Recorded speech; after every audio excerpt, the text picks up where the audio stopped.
Friends আমি স্মিতা শাস্ত্রী আর আমি আজকে চলে এসেছি মিথুন রাশির April 2026 love and married life prediction নিয়ে, যেখানে আমি সবটাই একটু একটু করে কভার করব। ফার্স্টেই বলছি সিঙ্গেলদের জন্য, যারা জেমিনাই জোডিয়াক সাইন, যারা সিঙ্গেল আছো এখনও পর্যন্ত, তাদের জীবনে নতুন রিলেশনশিপ প্রবেশ করতে পারে বা তুমি কাউকে রিলেশনশিপের প্রপোজাল দিতে পারো। এক্ষেত্রে রিলেশনশিপটা এমনভাবে হবে, কোনো একটা হালকা সাক্ষাৎ যেটা অনেক দিন ধরে চলছিল, তার সাথে অল্প অল্প কথা বলার মাধ্যমে কিন্তু সম্পর্কটা কখন যে তুমি অনেক দূর প্রবেশ করে গেছো সেটা বুঝতে পারবে না। এরকমই কিছু সম্পর্ক আসতে চলেছে বা তুমি তাদের প্রপোজাল দিতে চলেছো। যারা অলরেডি সম্পর্কে আছো তারা কিন্তু এখন এই মুহূর্তে সম্পর্কে অনেক শুভত্ব দেখতে পারবে, সম্পর্কটা অনেক ম্যাচিওর লেভেলে যাবে, একে অন্যকে বোঝার আন্ডারস্ট্যান্ডিং এবং তোমার পার্টনারেরও তোমার প্রতি প্রচুর পরিমাণে ডেডিকেশন তুমি এই সময় দেখতে পারবে।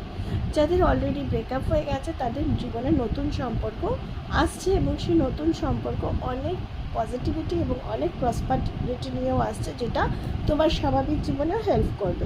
ম্যারিড কাপলসের ক্ষেত্রে অনেক ব্যস্ততা চলবে, কিন্তু সেই ব্যস্ততার মধ্যেও তোমরা মিথুন রাশির যে জাতক জাতিকা আছে তারা তাদের পার্টনারকে সময় দেবে এবং সেই সময় দেওয়ার জন্য একে অন্যের প্রতি ডিপেন্ডেন্স এবং ভালোবাসার পরিমাণ বাড়বে।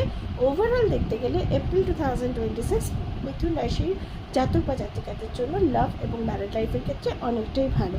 এই ছিল ছোট্ট প্রেডিকশন আমার মিথুন রাশির জন্য। আসি নেক্সট ভিডিও নিয়ে। Children, bye bye.